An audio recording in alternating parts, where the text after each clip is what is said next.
So hello everyone, welcome. I am Vishal. आप लोगों ने मेरे को कुछ क्वेश्चन सेंड किए थे, 10 to 12 क्वेश्चन से। क्लियर। तो हम क्या करेंगे इस वीडियो लेक्चर के अंदर, जो आपने मेरे को क्वेश्चन सेंड किए थे उसका हम 1 by 1 सोल्यूशन करेंगे। उनका 1 by 1 क्वेश्चन है उनका हम क्या करेंगे, सॉल्व करेंगे। क्लियर। अब देखो, कई बच्चों ने मेरे को क्वेश्चन सेंड किए, कईयों ने सेंड नहीं किए, बट जो ये डाउट्स हैं, ये जो क्वेश्चन भेजे हैं अच्छे क्वेश्चन हैं, और इवन ये ऑलमोस्ट सबके थोड़े बहुत डाउट इसके अंदर होंगे जरूर। ठीक है, एक दो क्वेश्चन आपके किसी के भी इसके अंदर डाउट होंगे। क्लियर। ओके। सो इसके अंदर हम क्वेश्चंस हैं, 8 क्वेश्चंस ये हैं और 4 क्वेश्चंस ये हैं। क्लियर। तो सभी 12 क्वेश्चंस को इस वीडियो लेक्चर के अंदर हम क्या करेंगे, सोल्व करेंगे।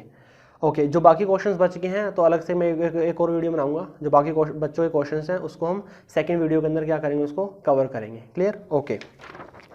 सो इसके अंदर जो हमारा फर्स्ट क्वेश्चन है, देखो फर्स्ट क्वेश्चन क्या है कि metal ion M positive gain 10 electron.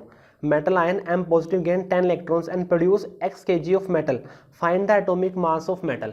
देखो जो ये क्वेश्चन है बहुत ज़्यादा इंपॉर्टेंट क्वेश्चन है, और इवन मैं कह रहा हूँ कि आपके 60 to 70% बच्चों का ये डाउट होगा डेफिनेटली। क्लियर।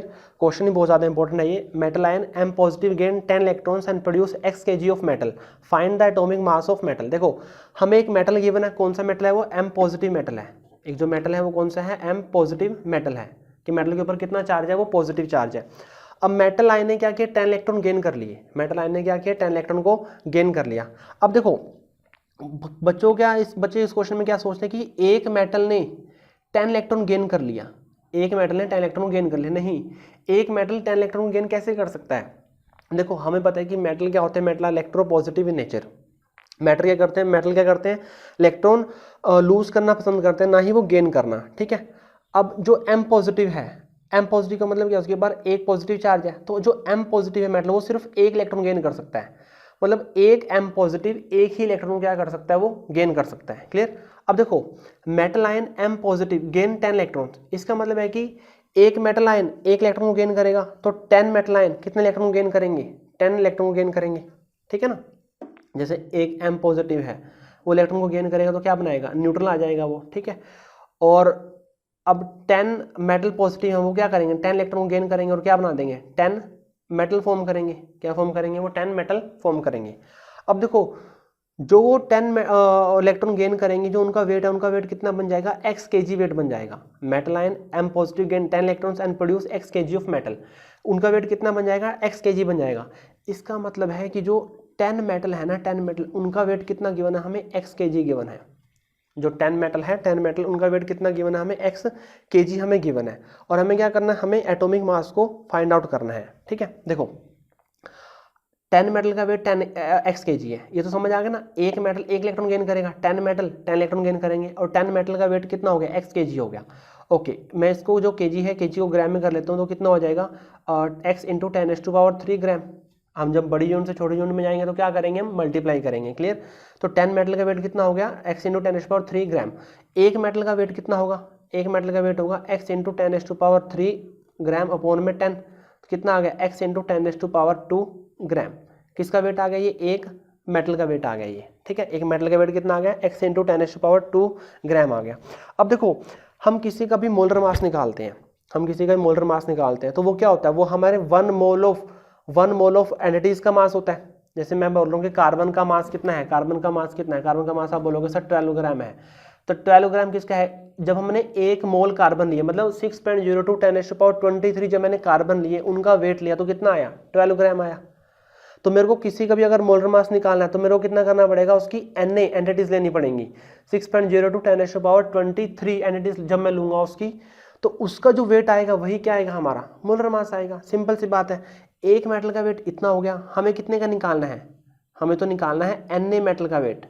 तो मैं दोनों तरफ क्या कर दूंगा, Na से मल्टीप्लाई कर दूंगा, और ये क्या आ जाएगा, हमारे जो मेटल है, मेटल का क्या आ जाएगा, एटॉमिक मास आ जाएगा। क्लियर। तो इसके अकॉर्डिंग जो हमारा आंसर होगा, आंसर क्या होगा, हमारा आंसर होगा, आंसर सी आंसर होगा इसका। क्लियर। ओके। क्लियर। समझ आया कि हमें एक मेटल का मतलब जो एक मेटल है वो क्या करेगा, हमें 10 मेटल का वेट गिवन था, हमने क्या किया, एक का निकाल लिया और एक से क्या कर लिया, हमने उसको Na से मल्टीप्लाई कर दिया, तो हमारे पास क्या आ गया, हमारे पास आ गया उसका atomic mass. Clear. Okay. Next बात करते हैं क्वेश्चन नंबर 2 की। देखो क्वेश्चन नंबर 2 के अंदर क्या है, what total volume in litre. हमें क्या करना है, टोटल वॉल्यूम फाइंड आउट करना है लीटर के अंदर। At 600 degree Celsius and 1 atmospheric pressure. Clear. ये बोल रहे कि could be forward by decomposition of 16 gram of NH4NO3 ammonium nitrate, कि अगर हम 16 ग्राम अमोनियम नाइट्रेट को डिकम्पोज करें तो जो भी जितने भी गैसेज होगी उन सबका क्या करना है, हमें वॉल्यूम फाइंड आउट करना है, टोटल वॉल्यूम निकालना है। क्लियर। क्वेश्चन अच्छा है, इंपॉर्टेंट है क्वेश्चन। देखो अमोनियम नाइट्रेट NH4NO3 जब इसको हीट करेंगे, डिकम्पोज करेंगे तो हमें क्या मिलेगा, हमें मिलेगी N2 गैस, हमें मिलेगी O2 गैस और हमें मिलेगा H2O। अब देखो टेम्परेचर कितना है, 600 डिग्री सेल्सियस है, तो जो हमें वाटर है ना, वाटर के भी क्या मिलेंगे, वेपर मिलेंगे। क्लियर। तो जो वाटर है, वाटर को भी हमने गैसेस में ही लेना है। क्लियर। तो ये भी हमारा गैसेस में आ गया, जो नाइट्रोजन है ये भी गैस है और ऑक्सीजन है ये भी क्या है, गैस है। रिएक्शन हमें बैलेंस गिवन है, चलो जी रिएक्शन होगी हमारी बैलेंस। क्लियर। अब देखो जो अमोनियम नाइट्रेट है, अमोनियम नाइट्रेट उसका मोलर मास निकालेंगे सबसे पहले। नाइट्रोजन कितने हैं, 2 हैं, तो नाइट्रोजन कितना आ गया 28, हाइड्रोजन कितना आ गया 4, ऑक्सीजन का 3 है तो 16 इंटू 3 क्लियर 32 और 48, तो हमारा जो मोलर मास है वो कितना आ गया, इसका 80 आ गया। क्लियर। मोलर मास कितना आ गया, 80 आ गया। देखो मोलर मास इसका 80 है और हमें इसके जो ग्राम है गिवन मास वो कितना है, ये तो हो गया हमारा मोलर मास, और हमारा जो गिवन मास है, गिवन मास कितना है हमारा 16 ग्राम। हमें पता है कि नंबर ऑफ मोल्स निकालने का फॉर्मूला क्या है, नंबर ऑफ मोल्स निकालने का फॉर्मूला है गिवन मास अपॉन में molar mass. Number of moles निकालने का फॉर्मूला क्या है, गिवन मास अपॉन में मोलर मास। गिवन मास कितना है हमारा, गिवन मास है हमारा 16 और मोलर मास कितना है, वो है हमारा 80। तो हमारे नंबर ऑफ मोल्स कितना है 1/5, 1/5 कितना होता है 0.2। क्लियर। तो इसका मतलब है कि जो अमोनियम नाइट्रेट है ना, अमोनियम नाइट्रेट के हमें 0.2 मोल गिवन है, अमोनियम नाइट्रेट के हमें 0.2 मोल, हमने उसके मोल्स निकाल लिए। क्लियर। ओके। देखो जब भी जब वॉल्यूम की बात करेंगे तो वॉल्यूम को क्वेश्चन आपने मोल से सोल्व करना है, ठीक है ना, आपने डायरेक्ट नहीं उसको यूज करना, आपने इसको मोल से सोल्व करना है। देखो अब कैसे होगा, देखो अगर इसके हमारे पास 2 मोल हो, इसका स्टोइकोमेट्रिक कोएफिशिएंट कितना है 2, इसका कितना है 2, इसका कितना है 1 और इसका भी कितना है 1 है। अगर हमारे पास अमोनियम नाइट्रेट के 2 मोल हो, अगर हमारे पास अमोनियम नाइट्रेट के क्या हो 2 मोल हो, देखो इनिशियल क्या होगा, इनिशियल अमोनियम नाइट्रेट हमें 2 मोल गिवन है, अमोनियम नाइट्रेट हमें कितना गिवन है 2 मोल गिवन है। जब रिएक्शन स्टार्ट ही नहीं हुई, N2 भी 0 है, O2 भी 0 और H2 भी 0, अभी तो रिएक्शन हुई ही नहीं, तो 2 मोल हमें इसके होंगे, तो N2 0, ये 0, ये 0। क्लियर। जैसी रिएक्शन हमारी हो जाएगी, कंप्लीट हो जाएगी हमारी, फाइनल रिएक्शन हो जाएगी हमारी, तो अमोनियम नाइट्रेट कितना हो जाएगा 0, क्योंकि वो तो क्या हो गया पूरा का पूरा यूज हो जाएगा। और N2 कितना बनेगा 2 मोल बनेगा, N2 कितना बनेगा 2 मोल बनेगा। O2 कितना बनेगा, O2 1 मोल बनेगा, और H2 भी कितना बनेगा, वो भी 1 मोल बनेगा। क्यों, ये मैंने क्या लिखा है, ये मैंने स्टोइकोमेट्रिक कोएफिशिएंट से ही लेके आया हूँ मैं। ये इनिशियल अगर ये 2 हो, ठीक है, ये 2 मैंने 2 ले लिए, फाइनल क्या हो जाएगा 2 पूरा का पूरा यूज हो जाएगा, पूरा का पूरा कंज्यूम हो जाएगा, ये 2 बनाएगा, ये 1 बनाएगा, ये 1 बनाएगा। क्लियर। ओके। अब देखो इसके 2 से इसके 2 मोल बन रहे हैं, इसका 1 मोल बन रहा है, इसका 1 मोल बन रहा है, इसके 2 से इसके 2 मोल बन रहे हैं, इसका 1 बन रहा है, इसका 1 बन रहा है। ठीक है। अगर ये मैं कह रहा हूँ कि 2 मोल नहीं है, हमें कितने मोल गिवन है 0.2 मोल गिवन है, ये कितने गिवन है 0.2 मोल गिवन। देखो अगर मेरे पास ये इनिशियल 0.2 हो तो ये 0 होगा, ये 0 होगा, ये 0 होगा। ठीक है। अगर ये पूरा का पूरा यूज हो जाए, अब देखो जितना ये है उतना ये बनेगा, तो 0.2 ये है तो 0.2 ही ये बनेगा, जितना ये है उसका हाफ ये बनेगा, 0.2 है तो ये क्या बनेगा, ये भी कितना बनेगा 0. हाफ बनेगा तो 0.1 बनेगा। सॉरी इसका ना H2 का जो कोफिशिएंट है वो 4 है, यहाँ पे 4 आ जाएगा, H2 का जो कोफिशिएंट है वो 4 है। ठीक है। और जितना ये 2 है उसका ट्वाइस बन रहा है ये, तो 0.2 है, 0.2 का ट्वाइस कितना हो जाएगा 0.4 हो जाएगा, 0.2 का ट्वाइस कितना होगा 0.4 होगा। क्लियर। ओके। अब देखो जो टोटल प्रोडक्ट है, टोटल प्रोडक्ट में मोल्स कितने आ गए हैं 0.2 प्लस 0.1 प्लस 0.4 कितना आ गया 0.7 आ गए। कितने मोल आ गए हैं ये 0.7 मोल आ गए हैं ये। क्लियर। ओके। अब देखो अब मेरे को क्या करना है, मेरे को वॉल्यूम को फाइंड आउट करना है। क्या फाइंड आउट करना है, वॉल्यूम फाइंड आउट करना है। क्लियर। अब देखो जो वॉल्यूम है हमें पता है कि जो 1 मोल का वॉल्यूम है वो कितना होता है 22.4 लीटर। वो कब होता है एट STP पे, वो कहाँ पे होता है एट STP पे होता है। STP का मतलब है कि यहाँ पे जो टेम्परेचर होगा वो कितना होगा 273 केल्विन, और प्रेशर कितना होगा, प्रेशर होगा हमारा 1 एटमॉस्फेयर, प्रेशर कितना होगा हमारा 1 एटमॉस्फेयर प्रेशर होगा यहाँ पे। क्लियर। अब देखो जो हमें वॉल्यूम फाइंड आउट करना है, हमें टेम्परेचर कितना गिवन है, हमें टेम्परेचर गिवन है 600 केल्विन गिवन है हमें। ठीक है। सॉरी टेम्परेचर कितना गिवन है हमें, टेम्परेचर गिवन है 600 डिग्री सेल्सियस गिवन है हमें। तो देखो अगर हम टेम्परेचर ले रहे हैं 273 केल्विन, अगर हम टेम्परेचर ले रहे हैं 273 केल्विन, तो हमारा वॉल्यूम कितना आ गया, हमारा वॉल्यूम आ गया 22.4 लीटर। अगर टेम्परेचर हो हमारा 600 डिग्री सेल्सियस, तो वॉल्यूम क्या होगा, ऑब्वियसली वॉल्यूम में चेंज आएगा, वॉल्यूम में क्या आएगा, चेंज आएगा। ठीक है, देखते हैं कैसे चेंज आएगा। हमें पता है कि जो गैस होती है आइडियल गैस, किसी इक्वेशन को फॉलो करते हैं, PV = nRT। ठीक है, अब नंबर ऑफ मोल्स भी कांस्टेंट रहेंगे, आर भी कांस्टेंट रहेगा, और यहाँ पर प्रेशर भी क्या रहेगा हमारा कांस्टेंट, क्योंकि प्रेशर हमें कितना गिवन है, 1 एटमॉस्फेयर गिवन है। तो यहाँ से वॉल्यूम डायरेक्टली प्रोपोर्शनल आ गया किसके, टेम्परेचर के। ठीक है, तो हम यहाँ से कर सकते हैं कि जो V1/V2 वो किसके इक्वल आ गया, T1/T2 के।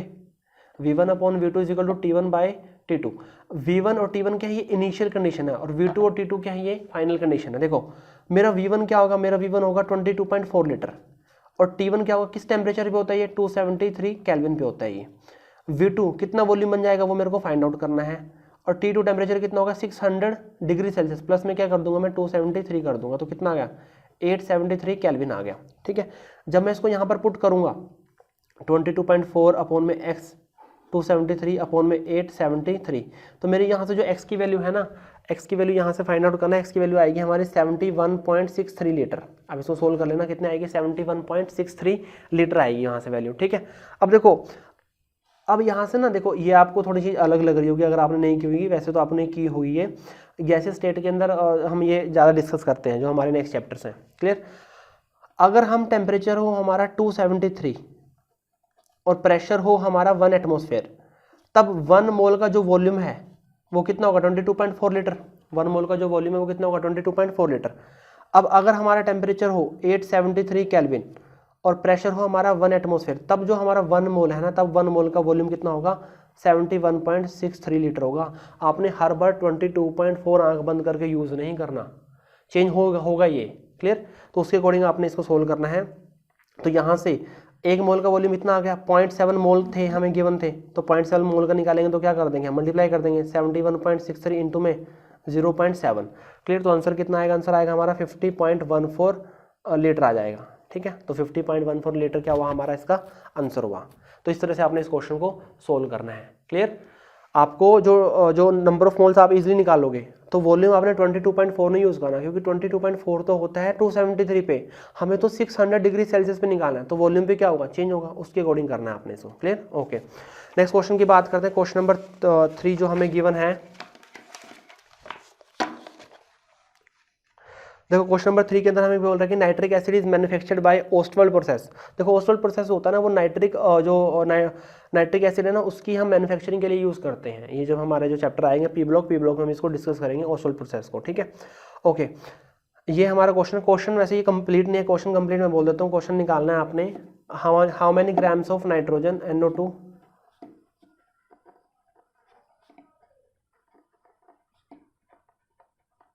how many grams of NO2 are required, how many grams of NO2 are required in this reaction to produce gram of HNO3।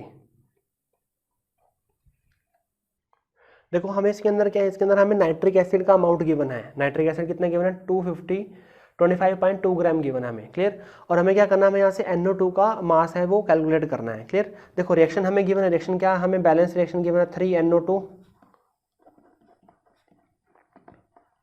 H2O liquid twice of HNO3 plus NO ग्राम। ठीक है, ये हमें reaction given है, हमें इसका wait given है और इसका हमें निकालना है। इसका वेट हमें गिवन है और इसका वेट क्या करना है, हमें कैलकुलेट करना है। क्लियर, देखो सबसे पहले निकालते हैं इसका जो इसका मोलर मास निकालते हैं। इसका मोलर मास कितना होगा, नाइट्रोजन का है 14 इंटू में 14 प्लस 16 इंटू 2 कितना आएगा, 14 प्लस 32 कितना आ गया, ये हमारा 46 आ गया। क्लियर, यहाँ पे कितना आएगा, हाइड्रोजन का 1, नाइट्रोजन का 14, 3 इंटू में 16, तो यहाँ से आ जाएगा हमारा 63 आएगा। ठीक है, अब देखो रिएक्शन हमारी बैलेंस है, रिएक्शन बैलेंस है तो हम क्या करेंगे, यूनिटरी मेथड का यूज़ करेंगे। यूनिटरी मेथड क्या होता है, देखो यहाँ पे एक जो मैं लूँगा, एक मोल का मास कितना आ गया, 46 आ गया। 3 का कितना आएगा, तो मैं क्या कर दूंगा 3 इंटू में 46, 3 इंटू 46 करेंगे तो कितना आएगा, ये 138 आएगा। 1 का 63 है, 2 का कितना आएगा, 2 इंटू में 63, तो कितना आ जाएगा 126। क्लियर, तो मैं इस तरह से बोल सकता हूँ कि अगर मैं 138 ग्राम NO2 लूँ तो मेरे को 126 ग्राम क्या मिलेगा, नाइट्रिक एसिड मिलेगा। अगर मैं 138 ग्राम NO2 लेता हूँ, नाइट्रोजन डाइऑक्साइड, तो मेरे को 126 ग्राम क्या मिलेगा, नाइट्रिक एसिड मिलेगा। इसी को मैं रिवर्स बोलता हूँ, अगर मेरे को 126 ग्राम नाइट्रिक एसिड है मेरे पास, तो कितने नाइट्रोजन डाइऑक्साइड से वो मिला होगा, वो 138 ग्राम ऑफ नाइट्रोजन डाइऑक्साइड से मेरे को मिला होगा। ठीक है, देखो 126 ग्राम HNO3 से, HNO3 के लिए हमें कितना NO2 चाहिए, हमें चाहिए 138 ग्राम। 1 ग्राम के लिए कितना चाहिए, 138 अपॉन में 126, और कितना मेरे को गिवन है, मेरे को गिवन है 25.2, तो मल्टीप्लाई क्या कर दूंगा 25.2। क्लियर, तो यहाँ से सोल्व कर लेना। यहाँ से सोल्व करने के बाद जो आपके पास आंसर आएगा वो आएगा 27.6 ग्राम। क्लियर, तो मेरे को 25.2 ग्राम नाइट्रिक एसिड प्रोड्यूस करने के लिए मेरे को 27.6 ग्राम क्या चाहिए, मेरे को नाइट्रोजन डाइऑक्साइड चाहिए। क्लियर, तो इसका आंसर कितना आएगा, 27.6 ग्राम आएगा। नेक्स्ट क्वेश्चन है, calculate the mass of water present in 499 gram of copper sulphate pentahydrate CuSO4.5H2। Question number 4 given है मेरे को। देखो CuSO4 5H2, इसको हम बोलते हैं हाइड्रस कॉपर सल्फेट। हाइड्रस जो कॉपर सल्फेट होता है, इसी का कलर क्या होता है, ब्लू कलर होता है। इसका कलर कैसा होता है, ब्लू कलर होता है। जब हम एनहाइड्रस लेते हैं, CuSO4 लेते हैं जस्ट, इसका कलर कैसा होता है, इसका कलर होता है व्हाइट। इसके व्हाइट क्रिस्टल होते हैं, इसके ब्लू क्रिस्टल होते हैं, ये ध्यान रखना। हाइड्रस वाले के ब्लू होते हैं, एनहाइड्रस वाले क्या होते हैं, उसके व्हाइट होते हैं। Clear, okay. अब देखो मेरे को ये गिवन है 499 ग्राम, और मेरे को क्या करना है, वाटर का अमाउंट निकालना है, कितना उसके अंदर वाटर प्रेजेंट है। देखो CuSO4.5H2, मैं इसका पूरे का मोलर मास निकालूंगा। मैं इसको क्या करूंगा, पूरे का मोलर मास निकालूंगा। आप पूरे का मोलर मास कैलकुलेट कर लेना, वो आएगा आपके पास 249.5 ग्राम, 249.5 ग्राम। क्लियर, अब देखो जो 249.5 ग्राम है, इसके अंदर से कितने वाटर हैं, इसके अंदर 5 वाटर हैं, 5 वाटर के मॉलिक्यूल्स हैं, और हर एक वाटर के मॉलिक्यूल्स का कितना मास होता है, 18 होता है। हर एक का कितना मास होता है, 18 होता है। ठीक है, तो 5 का कितना होगा, 5 का होगा 18 इंटू 5 होगा, 18 इंटू क्या होगा 5, तो कितना आएगा 90 आएगा। तो कहने का मतलब है कि अगर मेरे पास 249.5 ग्राम कॉपर सल्फेट पेंटाहाइड्रेट हो, तो उसके अंदर 90 ग्राम क्या होगा, उसके अंदर 90 ग्राम होगा हमारा वाटर होगा, 90 ग्राम क्या होगा, उसके अंदर पानी होगा। अगर मेरे को 499 gram copper sulphate pentahydrate given है, तो उसके अंदर वाटर कितना होगा, सिंपल है, निकालो यूनिटरी मेथड। 249.5 ग्राम के अंदर कितने ग्राम वाटर है, 90 ग्राम क्या है, वाटर है। देखो जब इस तरह की आप इक्वेशन यूज करते हो ना, जो भी चीज आपको निकालनी होती है उसको आप राइट हैंड साइड रखा करो। मेरे को निकालना है अमाउंट ऑफ वाटर, तो मैंने क्या किया, वाटर को राइट हैंड साइड रखा। ठीक है, अगर मेरे को निकालना था amount of copper sulphate pentahydrate, तब मैं उसको राइट हैंड साइड रखता। ठीक है, तो जिसको भी निकालना है उसको आपने राइट हैंड साइड रखना है। 1 ग्राम के अंदर कितना होगा, 90 अपॉन में 249.5, कितना ग्राम गिवन है, 499 ग्राम गिवन। तो इंटू में क्या कर दोगे, 499 कर दोगे। ठीक है, सो 2 यहाँ से कितना आ गया, 180 ग्राम आ गया। क्लियर, तो मेरा आंसर कितना है इसका, 180 ग्राम है। ओके, नेक्स्ट मेरा क्वेश्चन नंबर 5 गिवन है, what weight of zinc would be required to produce enough hydrogen to reduce completely 8.5 gram of copper oxide to copper. देखो ये बोल रहा है कि जिंक है ना, जो जिंक से हमें हाइड्रोजन मिली है। देखो आपने 10th में रिएक्शन किया होगी, अगर हम जिंक को डाइल्यूट HCl में या फिर डाइल्यूट सल्फ्यूरिक एसिड में अगर हम उसको ऐड करते हैं, तो ऐड करने पे क्या मिलेगा हमें हाइड्रोजन गैस निकलती है यहाँ से बहुत ज़्यादा अमाउंट में। ठीक है, सो ये आ जाएगा हमारा जिंक सल्फेट प्लस यहाँ से H2 गैस निकल जाएगी यहाँ से। क्लियर, अब इसी H2 गैस का हमने यूज़ किया कॉपर को रिड्यूस कराने में। कॉपर ऑक्साइड था, उसको हमने क्या करा दिया, रिड्यूस करा दिया कॉपर में, तो यहाँ से ये हो गया। ठीक है ना, ये आपने रेडॉक्स रिएक्शन की होगी, जब कॉपर क्या करेगा, अपना ऑक्सीजन लूज करेगा, तो लूज ऑफ ऑक्सीजन, या फिर मैं बोलूँ कि रिमूवल ऑफ ऑक्सीजन क्या होता है, रिडक्शन होता है। तो कॉपर ऑक्साइड ने क्या कर दिया, ऑक्सीजन को रिमूव कर दिया, तो कॉपर ऑक्साइड क्या होगा, रिडक्शन हो गया। तो वही बोल रहा है कि व्हाट वेट ऑफ जिंक, देखो क्वेश्चन दोबारा समझो, व्हाट वेट ऑफ जिंक, कितना जिंक का वेट रिक्वायर्ड है, would be produce to enough hydrogen, कि वो इतने अमाउंट में, मतलब इतना इनफ हाइड्रोजन प्रोवाइड करा दे कि जितना हाइड्रोजन कॉपर ऑक्साइड को कॉपर में कन्वर्ट करने के लिए यूज होता है। क्वेश्चन इंपॉर्टेंट है, बहुत ज़्यादा इंपॉर्टेंट है। बच्चों को क्वेश्चन की जो रिएक्शन है ना, रिएक्शन ही समझ नहीं आती कि रिएक्शन ही कैसे करनी है। पहले आपको रिएक्शन समझ आनी चाहिए कि जिंक से हाइड्रोजन मिला और उस हाइड्रोजन ने कॉपर ऑक्साइड को रिड्यूस करा दिया, तो कितना जिंक हमें चाहिए कि उससे इतने अमाउंट में हाइड्रोजन निकले कि वो कॉपर ऑक्साइड को क्या करा दे, रिड्यूस करा दे। क्लियर, समझ आ गया। ओके, तो सबसे पहले क्या करेंगे कि हमें कॉपर ऑक्साइड का वेट मोलर मास निकालते हैं। कॉपर कितना होता है 63.5, और ऑक्सीजन का कितना होता है, ऑक्सीजन का होता है हमारे पास 16 होता है। क्लियर। तो यहाँ से करेंगे तो यहाँ से कितना आएगा हमारा 79.5 और हाइड्रोजन का कितना, हाइड्रोजन का 2 है, हाइड्रोजन का कितना 2 है। इसका मतलब है कि 79.5 ग्राम अगर हमारे पास क्या हो, कॉपर ऑक्साइड हो, तो उसके लिए हाइड्रोजन कितना चाहिए, उसके लिए हाइड्रोजन चाहिए 2 ग्राम हाइड्रोजन चाहिए। यही तो बात हुई, रिएक्शन क्या हमारी बैलेंस है। अगर 79.5 ग्राम अगर हमारे पास कॉपर ऑक्साइड हो तो उसके लिए 2 ग्राम क्या चाहिए, हमें हाइड्रोजन चाहिए। क्लियर। ओके। अगर हमारे पास 1 ग्राम कॉपर ऑक्साइड हो तो उसके लिए हाइड्रोजन कितनी चाहिए, 2/79.5। ठीक है। और हमें गिवन कितनी है, हमें गिवन है 8.5 ग्राम कॉपर ऑक्साइड गिवन है, 8.5। तो यहाँ से सोल्व करेंगे, यहाँ से सोल्व करने के बाद जो हमारे पास हाइड्रोजन का जो वेट आएगा वो आएगा 0.214 ग्राम। जो हमारे पास हाइड्रोजन का जो वेट आएगा वो आएगा 0.214 ग्राम। ठीक है। तो ये कितना आ गया हमारा, 0.214 आ गया। क्लियर। हाइड्रोजन आ गया हमारे पास 0.214। अब देखो हाइड्रोजन तो हमारे पास आया है 0.214 ग्राम। अब हमें निकालना है, हमें तो जिंक का अमाउंट निकालना है। देखो जिंक का मोटर मास कितना होगा, जिंक का मोटर मास होता है 25 और हाइड्रोजन कितना, हाइड्रोजन का यहाँ पे है 2। अब की बार मेरे को जिंक का निकालना है तो मैं जिंक को क्या करूँगा, राइट हैंड साइड में पुट करूँगा। तो 2 ग्राम हाइड्रोजन से, 2 ग्राम हाइड्रोजन के लिए जिंक कितना चाहिए, 65 ग्राम हमें जिंक चाहिए। 1 ग्राम हाइड्रोजन के लिए कितना जिंक चाहिए, 65/2। कितने ग्राम हाइड्रोजन गिवन है हमें, 0.214 ग्राम। कितने ग्राम हाइड्रोजन है, 0.214। क्लियर। तो यहाँ से सोल्व कर लेना, यहाँ से सोल्व करने के बाद जो हमारा जिंक है, जिंक का जो वेट आएगा वो आएगा 6.94 ग्राम। जो जिंक है, जिंक का वेट कितना आएगा, वो आएगा 6.94 ग्राम। क्लियर। तो हमें 6.94 ग्राम जिंक चाहिए, उससे 0.214 ग्राम हाइड्रोजन प्रोड्यूस होगा और वही हाइड्रोजन पूरा का पूरा यूज हो जाएगा कॉपर ऑक्साइड को कॉपर में कन्वर्ट करने के लिए। क्लियर, समझ आया। देखो अगर आप इसको, इसके बाद भी अगर आपको कोई डाउट आ रहा है तो आप पूछ सकते हो मेरे से। क्लियर। ओके। नेक्स्ट बात करेंगे क्वेश्चन नंबर 6 की। देखो क्वेश्चन नंबर 6 के अंदर हमें क्या बोला गया, क्वेश्चन नंबर 6 में हमें O2 का और N2 के मास का रेशो दिया हुआ है। O2 ऑक्सीजन का और हाइड्रोजन, नाइट्रोजन है, nitrogen are present in mixture in the ratio 1:4 by weight. 1:4 by weight का रेशो है। 1:4 बाई वेट का रेशो मतलब है कि अगर मेरे पास 1 ग्राम ऑक्सीजन है तो मेरे पास 4 ग्राम क्या है, नाइट्रोजन है। अगर 1 ग्राम ऑक्सीजन है मेरे पास तो 4 ग्राम क्या है मेरे पास, नाइट्रोजन है। ठीक है। तो मेरे को क्या करना है, मेरे को मॉलिक्यूल्स का रेशो फाइंड आउट करना है, मेरे को मॉलिक्यूल्स का रेशो फाइंड आउट करना है। तो मैंने एज्यूम कर लिया कि मेरे पास क्या है, 1 ग्राम तो ऑक्सीजन है और मेरे पास क्या है, 4 ग्राम मेरे पास क्या है, नाइट्रोजन है। ठीक है। ओके। अब देखो हमें पता है कि ऑक्सीजन का मास कितना है, 32 है। तो 32 ग्राम में कितने मॉलिक्यूल्स होंगे ऑक्सीजन के, 6.02 10⁻23। 32 ग्राम में कितने मॉलिक्यूल्स होंगे, 6.02 10⁻23। 1 ग्राम में कितने होंगे, तो डिवाइड कर दूंगा मैं 32 से, तो 1 ग्राम के अंदर इतने आ गए मेरे पास मॉलिक्यूल्स।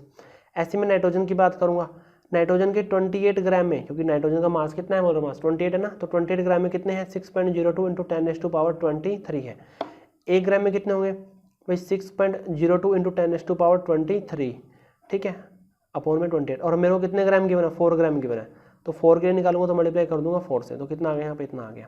तो इसके तो 1 ग्राम में कितने मॉलिक्यूल्स आए, 6.02 × 10⁻23 बाय में 32। ठीक है।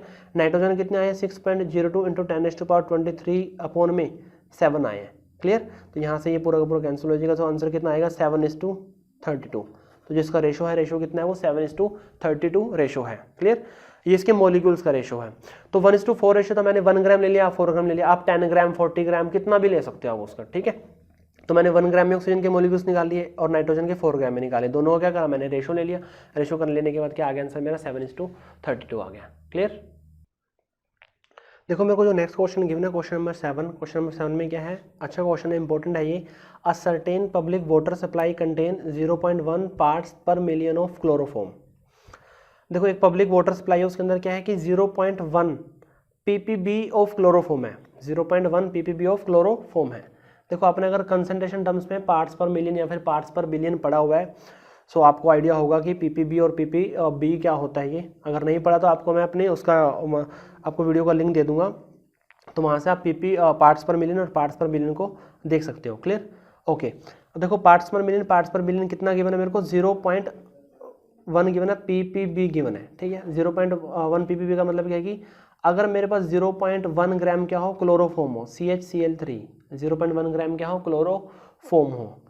अब देखो क्लोरोफॉर्म का तो आपको यूज़ पता ही होगा किस लिए यूज़ होता है ये। 0.1 ग्राम क्लोरोफॉर्म 0.1 ग्राम ppb है। ppb का मतलब है पार्ट्स पर बिलियन, और बिलियन के अंदर क्या होता है, 10⁻9। जब हम पार्ट्स पर मिलियन की बात करते हैं, मिलियन में कितना, 10⁻6, मतलब 1 मिलियन कितने हो गए हैं, 10 लाख। और 1 बिलियन कितने हो गया, 1 बिलियन हो गया 100 करोड़। 1 ट्रिलियन, ट्रिलियन के लिए कितना आ जाएगा 10⁻12 आ जाएगा, ठीक है। तो 0.1 ग्राम CH3 है इन 10⁻9 ग्राम ऑफ वाटर। 0.1 पीबीवी का मतलब यह है कि 0.1 ग्राम क्लोरोफॉर्म है 10⁻9 ग्राम ऑफ वाटर के अंदर। 10⁻9 ग्राम वाटर के अंदर 0.1 ग्राम क्या है, क्लोरोफॉर्म है यहाँ पे, ठीक है। अब देखो हमें क्या करना है, 0.05 ml ड्रॉप ऑफ वाटर के अंदर मॉलिक्यूल्स निकालने हैं क्लोरोफॉर्म के। Clear, okay. देखो क्वेश्चन को समझो, क्वेश्चन में कहना क्या चाह रहे हैं। 0.1 ग्राम क्लोरोफॉर्म है 10⁻9 ग्राम वाटर में, और मेरे को 0.05 ml में ड्रॉप ऑफ वाटर के अंदर मेरे को मॉलिक्यूल्स निकालने हैं क्लोरोफॉर्म के। देखो हमें पता है कि जो वाटर है, वाटर की डेंसिटी कितनी होती है, 1 होती है, 1 ग्राम पर ml। 1 ग्राम पर ml का मतलब है कि 1 ml के अंदर 1 ग्राम है। 1 ml का वेट कितना है, 1 ग्राम है। तो 10⁻9 ग्राम का मतलब क्या है, 10⁻9 ml है। 10⁻9 ग्राम का मतलब क्या, 10⁻9 ml। इसका मतलब है कि 10⁻9 ml के अंदर 10⁻9 ml के अंदर कितना है, 0.1 ग्राम क्लोरोफॉर्म है। 10⁻9 ml के अंदर 0.1 ग्राम क्या है, क्लोरोफॉर्म है। 1 ml के अंदर कितना होगा, 0.1 बाय में 10⁻9 ml, ठीक है। ओके, मेरे को कितना ml गिवन है, मेरे को गिवन है 0.05 ml गिवन है। तो कितना आएगा, 0.1 अपॉन में 10⁻9 इंटू में 0.05। क्लियर, तो यहाँ से आ जाएगा 5 इंटू में 10⁻−12 ग्राम कि 0.05 ml के अंदर 0.05 ml के अंदर 5 इंटू 10⁻−12 ग्राम क्या है, क्लोरोफॉर्म गिवन है। क्लोरोफॉर्म गिवन है यहाँ पे, ठीक है। मेरे को क्या करना है, मेरे को मॉलिक्यूल्स निकालने हैं उसके। तो मैं क्या करूँगा, यहाँ पे जो क्लोरोफॉर्म है, क्लोरोफॉर्म में क्या निकालूंगा मैं, मोलर मास निकालूंगा। कार्बन का कितना होता है 12, हाइड्रोजन का 1, क्लोरीन का 35.5 इंटू में क्या कर दूंगा मैं, 3 कर दूंगा, ठीक है। तो यहाँ से 13 प्लस में 106.5 कितना आ गया, यहाँ से 119.5 आ गया, ठीक है। तो इसका मतलब है कि अगर मेरे पास 119.5 ग्राम क्लोरोफॉर्म हो तो उसके अंदर मॉलिक्यूल्स कितने होंगे, 6.02 इंटू 10⁻23 होंगे। 1 ग्राम के अंदर कितने होंगे, 6.02 इंटू 10⁻23 बाय में 119.5। मेरे को गिवन कितना है, मेरे को गिवन है 5 इंटू 10⁻−12 ग्राम, ठीक है। तो इसमें इतने ग्राम के अंदर कितने मॉलिक्यूल्स होंगे, इतने ग्राम में पूरे को सोल्व कर लेना। पूरे को सोल्व करने के बाद 12 माइनस यहाँ पे कितना आएगा, 10⁻11 आ जाएगा। तो इंटू में क्या आएगा यहाँ पे 0.25। तो ये आपका आंसर आ जाएगा 0.25 इंटू 10⁻11 क्या होंगे इसके अंदर, मॉलिक्यूल्स होंगे। क्लियर, इतने में क्या होंगे, इसमें मॉलिक्यूल्स होंगे। Clear, okay.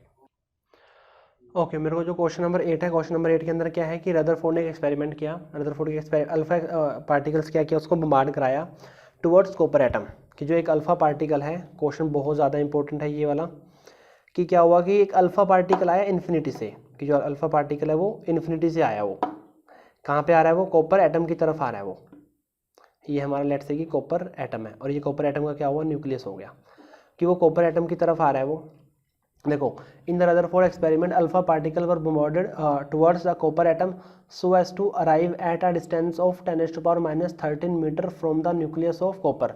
तो जो अल्फा पार्टिकल आया ना, अल्फा पार्टिकल इतना पास आया कि जो न्यूक्लियस है, न्यूक्लियस उसका जो डिस्टेंस है, न्यूक्लियस जो उसका डिस्टेंस है वो कितना डिस्टेंस रह गया था, वो डिस्टेंस हो गया था 10⁻13 मीटर। जो न्यूक्लियस है, न्यूक्लियस का डिस्टेंस कितना रह गया था उसका, 10⁻13 मीटर रह गया था, ठीक है। ये पॉइंट हो गया मेरा, ये ए, ये पॉइंट क्या हो गया मेरा, बी पॉइंट हो गया। क्लियर, अब मेरे को क्या करना है, मेरे को वेलोसिटी निकालनी है अल्फा पार्टिकल की। मेरे को क्या करना है, वेलोसिटी निकालनी है अल्फा पार्टिकल्स की, और मेरे को कुछ ऑप्शंस इसके अंदर गिवन है। मेरे को इसके अंदर ये ऑप्शंस गिवन है और मेरे को अल्फा पार्टिकल की वेलोसिटी निकालनी है। क्लियर, देखो हमें पता है कि इसके अंदर जहाँ पे कौन सी फोर्स काम करते हैं, यहाँ पे काम करते हैं हमारी इलेक्ट्रोस्टैटिक फोर्स। और इलेक्ट्रोस्टैटिक फोर्स कैसे होती है, वो हमारी कंजर्वेटिव फोर्स होती है, ठीक है। ये आप आगे फिजिक्स में स्टडी भी करोगे। तो जो इलेक्ट्रोस्टैटिक फोर्स होती है वो क्या होती है, कंजर्वेटिव होती है। इसका मतलब है कि जो हमारे यहाँ पे कौन सा लॉ लगेगा, यहाँ पे लॉ लगेगा law of conservation of energy का, law of conservation of energy का लॉ लगेगा, ठीक है। अब law of conservation of energy के अकॉर्डिंग क्या है कि जितनी हमारी एनर्जी है, total energy of A, total energy of A वो किसके इक्वल होगी, हमारी जो टोटल एनर्जी है वो बी के, जो टोटल एनर्जी है वो at point B, total energy at point B के क्या होगी, वो इक्वल होगी। अब देखो टोटल एनर्जी में कौन कौन सी बात करते हैं, टोटल एनर्जी में बात करते हैं पोटेंशियल एनर्जी की, प्लस बात करते हैं हम काइनेटिक एनर्जी की।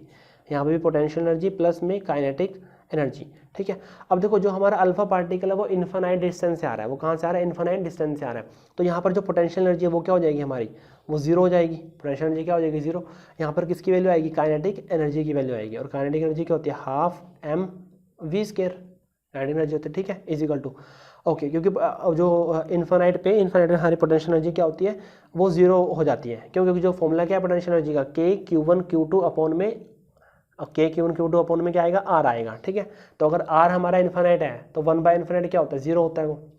अब देखो बी पॉइंट पे क्या हुआ, जैसे हमारा अल्फा पार्टिकल आ रहा है, अल्फा पार्टिकल आ रहा है, अल्फा पार्टिकल आ रहा है, अल्फा पार्टिकल आ रहा है, तो आता था, क्योंकि क्या होगा, अल्फा पार्टिकल के ऊपर पॉजिटिव चार्ज और न्यूक्लियस के ऊपर भी क्या है, पॉजिटिव चार्ज है। जैसे वो इतना पास आएगा कि जो पॉजिटिव चार्ज है जो उसके बीच में जो फोर्स ऑफ रिपल्शन है वो क्या हो जाएगी, ज़्यादा हो जाएगी। जैसे फोर्स ऑफ रिपल्शन ज़्यादा होगी तो जो अल्फा पार्टिकल है वो क्या हो जाएगा, या तो बैक हो जाएगा बिल्कुल, या फिर यहाँ से थोड़ा सा डिफ्लेक्ट हो जाएगा, ठीक है। तो जब जैसे वो बी पॉइंट पे आया, बी पॉइंट पे आके वो रुका, बी पॉइंट पे आके क्या हुआ, वो रुका, तो इसका मतलब है कि बी पॉइंट पे जो काइनेटिक एनर्जी है, काइनेटिक एनर्जी क्या हो जाएगी, जीरो हो जाएगी, क्योंकि वो आ रहा है और फिर रुका, फिर वो वापस जाएगा, ठीक है। तो बी पॉइंट पे काइनेटिक एनर्जी क्या है, जीरो। तो यहाँ पर जो हमारी काइनेटिक एनर्जी क्या हो जाएगी, वो जीरो हो जाएगी। और यहाँ पर जो पोटेंशियल एनर्जी होगी वो क्या होगी हमारी, वो होगी हमारी के Q1 Q2 अपॉन में आर, के Q1 Q2 अपॉन में आर होगी यहाँ पे वो, ठीक है। अब देखो हाफ इंटू में एम, अल्फा पार्टिकल का मास कितना होता है, अल्फा पार्टिकल के अंदर 4 यूनिट मास होता है उसका, हीलियम का न्यूक्लियस होता है ना अल्फा पार्टिकल हमारा, तो हीलियम का मास कितना होता है 4, तो 4 इंटू 1.67 इंटू में 10⁻⁻27 kg। और वेलोसिटी निकालें तो मेरे को, तो इसको तो मैं v का स्क्वायर ही रखूंगा। के क्या होता है, के कांस्टेंट होता है, के की वैल्यू होती है 9 इंटू 10⁻⁹, ठीक है। और Q1 Q2 चार्जेस है, एक चार्ज तो अल्फा पार्टिकल का चार्ज और एक चार्ज हमारा न्यूक्लियस का चार्ज, एक चार्ज अल्फा पार्टिकल का चार्ज और एक चार्ज हमारा न्यूक्लियस का। अल्फा पार्टिकल के ऊपर कितना चार्ज है, 2 यूनिट चार्ज है, तो 2 इंटू 1.6 इंटू में 10⁻⁻19 इंटू में न्यूक्लियस के ऊपर कितना चार्ज है। अब देखो ये न्यूक्लियस है हमारा कॉपर का, और कॉपर के न्यूक्लियस के अंदर नंबर ऑफ प्रोटॉन कितने होते हैं, नंबर ऑफ प्रोटॉन होते हैं 29, ठीक है। और हर एक पे चार्ज कितना होगा, वही 1.6 इंटू 10⁻⁻19, 1.6 इंटू 10⁻⁻19, क्लियर, ओके। सो ये आ गया हमारा के, ये हो गया Q1 और ये हो गया हमारा Q2, अपॉन में क्या कर देंगे, आर कर देंगे। आर क्या है, डिस्टेंस है न्यूक्लियस का और हमारे बी पॉइंट का, तो वो कितना आएगा 10⁻⁻13 आएगा, ठीक है। इस पूरे को सोल्व कर लेना, थोड़ी क्वेश्चन आपकी बड़ा बनेगा, क्वेश्चन थोड़ा लेंथी आएगा। यहाँ से आपकी v की वैल्यू आ जाएगी और v की वैल्यू आपकी बिल्कुल एक्जैक्ट आएगी। आई थिंक यहाँ से जो ऑप्शन है, ऑप्शन हमारा b क्या आएगा, वो बिल्कुल आंसर आ जाएगा यहाँ से, क्लियर। सो यहाँ से एक बार जो k है, k की यूनिट मैं बता देता हूँ आपकी, जो k की यूनिट होगी, k की यूनिट होगी हमारी न्यूटन मीटर स्क्वायर पर कूलम स्क्वायर। जो k है, k की यूनिट ये होगी, ठीक है। उसी के अकॉर्डिंग आपने वैल्यूज पुट करनी है, उसी अकॉर्डिंग आपने इसको यूनिट आपको ध्यान रखना है, और उसके अकॉर्डिंग आपका बिल्कुल आंसर बिल्कुल एक्जैक्ट आ जाएगा यहाँ से, क्लियर। सो ये था हमारा क्वेश्चन नंबर 8। नेक्स्ट है हमारा क्वेश्चन नंबर 9। क्वेश्चन नंबर 9 में क्या है कि हमें E/m रेशो निकालना है, किसका, इलेक्ट्रॉन का और अल्फा पार्टिकल का। क्वेश्चन नंबर 9 है, क्वेश्चन नंबर 9 में हमें E/m रेशो निकालना है, अल्फा पार्टिकल का और इलेक्ट्रॉन का निकालना है, क्लियर। सो एक तरफ मैं इलेक्ट्रॉन लिख रहा हूँ और एक तरफ क्या लिख रहा हूँ, अल्फा पार्टिकल लिख रहा हूँ, ठीक है। अब देखो इलेक्ट्रॉन है, E/m रेशो निकालना है। E/m रेशो का मतलब है कि चार्ज बाय मास, यहाँ पर भी चार्ज बाय मास। इलेक्ट्रॉन का चार्ज कितना होता है, इलेक्ट्रॉन के ऊपर 1 unit negative charge, that is -1.6 10⁻⁻19 coulomb, ठीक है। इलेक्ट्रॉन का मास कितना होता है, इलेक्ट्रॉन का मास होता है 9.1 इंटू 10⁻⁻31 kg, 9.1 इंटू 10⁻⁻31 kg होता है, क्लियर, ओके। अल्फा पार्टिकल का चार्ज कितना होगा, देखो अल्फा पार्टिकल होता है हमारा हीलियम का न्यूक्लियस, ये होता है हमारा अल्फा पार्टिकल, क्लियर। अब देखो उसके ऊपर चार्ज कितना, 2 यूनिट चार्ज है, तो 2 इंटू में 1.6 इंटू 10⁻⁻19 कूलम, ठीक है। और जो उसके ऊपर मास है, मास कितना होता है, 4 यूनिट होता है, तो 4 इंटू में 1.67 इंटू में 10⁻⁻27 kg, क्लियर। तो ये उसका मास होगा। सो अल्टीमेटली यहाँ से ये कैंसिल हो जाएगा, यहाँ पे 2 क्लियर। तो इसको पूरे को सोल्व करेंगे हम, इसको हम ले जाएंगे 2 इंटू 1.67 इंटू में 10⁻⁻27 अपॉन में 9.1 इंटू 10⁻⁻31, और यहाँ पे 1 आ गया, ठीक है। इसको पूरे को सोल्व करेंगे, इसको पूरे को सोल्व करने के बाद जो हमारी वैल्यू आएगी, वो वैल्यू आएगी हमारी, वो आएगी 0.367 इंटू में 10⁻4। सो अल्टीमेटली 3.67 इंटू में 10⁻3:1, ये क्या आएगा, इसका रेशो आएगा, क्लियर।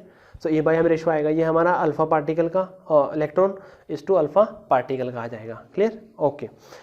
नेक्स्ट क्वेश्चन की बात करते हैं। क्वेश्चन नंबर हमारा है 10। क्वेश्चन नंबर 10 में हमें क्या बोला गया है कि the total number of proton present in 6.4 gram of the element. क्या हमें क्या करना है, टोटल नंबर ऑफ प्रोटॉन बताने हैं कि 6.4 ग्राम ऑफ एलिमेंट के अंदर कितने हैं। देखो पहली बात तो ना, देखो ये क्वेश्चन है, क्वेश्चन वैसे इनकम्प्लीट क्वेश्चन है, आपके शायद टेस्ट में क्वेश्चन आया होगा। ये जो इसका आंसर है, इसका आंसर आई थिंक डी दिया हुआ है, इसका आंसर डी दिया हुआ है। वैसे तो ये क्वेश्चन इनकम्प्लीट है, बट अगर आपको ये क्वेश्चन अगर कार्बन हो गिवन हो, नाइट्रोजन गिवन हो या फिर ऑक्सीजन गिवन हो, तो उसके अकॉर्डिंग ये क्वेश्चन को कर सकते हो। ठीक है, देखो यहाँ पर क्या है कि 6.4 ग्राम एलिमेंट गिवन है। 6.4 ग्राम कोई एक एलिमेंट है।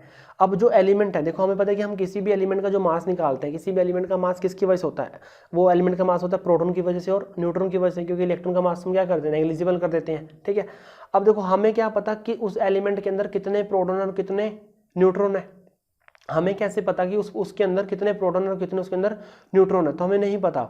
जब तक हमें एलिमेंट नहीं गिवन होगा कि पर्टिकुलर एलिमेंट कौन सा है, तब तक हम नहीं बता सकते कि उसके अंदर प्रोटॉन कितने हैं और न्यूट्रॉन कितने हैं।